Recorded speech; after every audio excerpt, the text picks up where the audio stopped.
जय श्री राम। कौन आमे माने जानिचे जे होली काहेकि खेला जाए?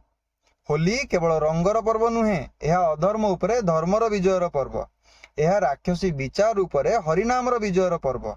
जो माने महान हरिभक्त प्रहलाद आ होलिकांकर कहानी जानती से माने विषय जानती एवं आमे माने मध्यम जानिबा को चेष्टा करिबा। किंतु धर्म विजय पर्व रे आमे माने कौन करती? यथा संभव अधर्म करती।